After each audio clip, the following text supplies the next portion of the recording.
Sabe aquela sensação de que hoje em dia, com a internet e tudo mais, o mundo todo está ao nosso alcance? Pois é, mas não é bem assim. Existem lugares no nosso planeta que são completamente fechados. E hoje a gente vai entender o porquê. A grande pergunta é essa: o que faz um lugar ser tão perigoso ou tão secreto a ponto de ninguém poder chegar perto? As respostas para isso nos levam por um caminho que passa por perigos da natureza, desastres históricos e segredos muito, mas muito bem guardados. Para a gente entender isso melhor, vamos separar a nossa exploração em 5 partes. Primeiro, os lugares que a própria natureza já avisa para manter distância. Depois, aqueles que foram marcados por grandes catástrofes. Também vamos ver locais históricos que são frágeis demais, culturas que precisam de isolamento para sobreviver e, claro, os lugares mais misteriosos de todos, as áreas secretas de governos. Então, vamos começar pelos lugares onde a própria natureza colocou uma placa gigante de "Perigo, não entre". São áreas onde a vida selvagem manda e qualquer um que se atreva a chegar perto está por sua conta e risco. E o nosso primeiro exemplo está aqui no Brasil mesmo. Fica a uns 35 quilômetros do litoral de São Paulo. De longe parece uma ilha paradisíaca, sabe? Mas na verdade é um lugar super perigoso. É a famosa Ilha da Queimada Grande. 4.000. Esse é o número que explica o perigo. É a população estimada da jararaquilhoa, uma das cobras mais venenosas do mundo, que só existe nesse pedacinho de terra. A concentração de cobras por metro quadrado lá é uma coisa de louco. Por causa disso, é claro, o governo brasileiro proíbe totalmente o desembarque na ilha. Ninguém pode pisar lá. A única exceção é para um grupinho bem pequeno de cientistas e para a Marinha. A regra é bem clara. A proibição existe para proteger a vida das pessoas. Ok, agora a gente sai dos perigos criados pela natureza para entrar nas cicatrizes que nós humanos deixamos no planeta. A gente vai falar de áreas que se tornaram proibidas por causa de desastres que nós mesmos criamos. E aqui a gente tem 2 exemplos bem marcantes. De um lado, a zona de exclusão de Chernobyl na Ucrânia, onde o inimigo é invisível, a radiação que vazou no acidente nuclear de 86. Do outro, a Zona Rouge, ou Zona Vermelha na França.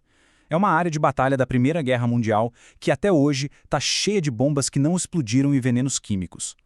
2 catástrofes diferentes com o mesmo resultado. São terras proibidas.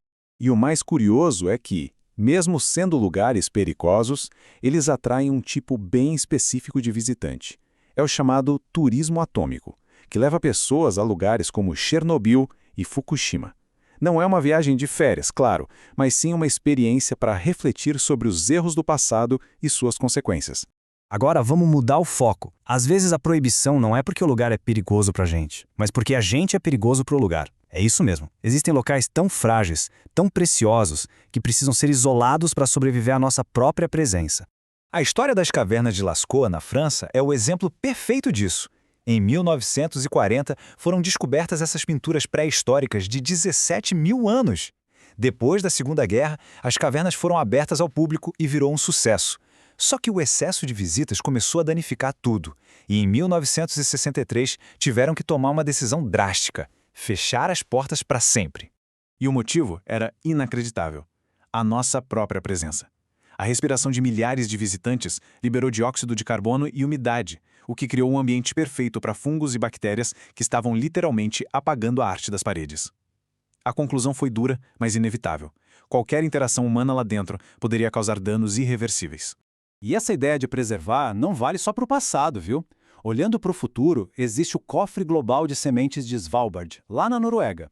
É tipo um bunker super protegido no meio do gelo que guarda amostras de sementes do mundo todo. A ideia é garantir a nossa segurança alimentar caso aconteça alguma catástrofe global. Nem precisa dizer que o acesso lá é restrito ao máximo. E por falar em proteger, isso também vale para pessoas. Nossa próxima parada é nos lugares proibidos para proteger povos que escolheram viver completamente isolados do mundo moderno.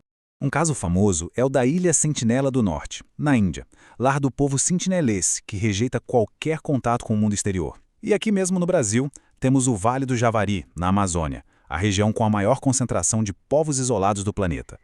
Para eles, o contato com a gente pode ser fatal, porque uma simples gripe pode virar uma epidemia. A proibição, nesse caso, é uma questão de vida ou morte. Muito bem, agora a gente chega na categoria mais misteriosa de todas. Os lugares que são proibidos simplesmente porque guardam segredos de Estado. Existem vários pelo mundo, como Mount Weather, nos Estados Unidos, que é um bunker para o governo em caso de desastre, ou Mesgorje, na Rússia, uma cidade fechada cheia de mistérios. Mas vamos combinar, nenhum lugar mexe tanto com a imaginação quanto a base mais famosa e secreta do mundo, a Área 51. Por décadas, o governo americano nem sequer admitia a existência da Área 51. E esse silêncio todo, claro, vira um prato cheio para todo tipo de teoria da conspiração, tornando a base sinônimo de segredos, OVNIs e alienígenas. Mas e aí, a grande pergunta, o que realmente tem lá dentro? Será que são naves espaciais e tecnologia alienígena? Então, em 2013, a CIA finalmente abriu o jogo. A verdade oficial não tinha alienígenas, mas tinha algo igualmente secreto. A Área 51 era um local de testes para as aeronaves e armas mais avançadas do mundo, como o avião espião U-2. Os tais OVNIs que as pessoas viam no céu eram, na verdade, a próxima geração da tecnologia militar. No fim das contas, os motivos para proibir o acesso a um lugar são muitos. Seja para nos proteger da natureza, para preservar nossa história e o nosso futuro, para garantir a sobrevivência de culturas inteiras ou para guardar os segredos mais bem guardados de uma nação. E isso deixa a gente com uma última pergunta, né? Se a Área 51 foi um segredo por tanto tempo, quantos outros lugares proibidos existem por aí que a gente nem faz ideia? O que mais o nosso mundo ainda esconde? Fica aí a reflexão.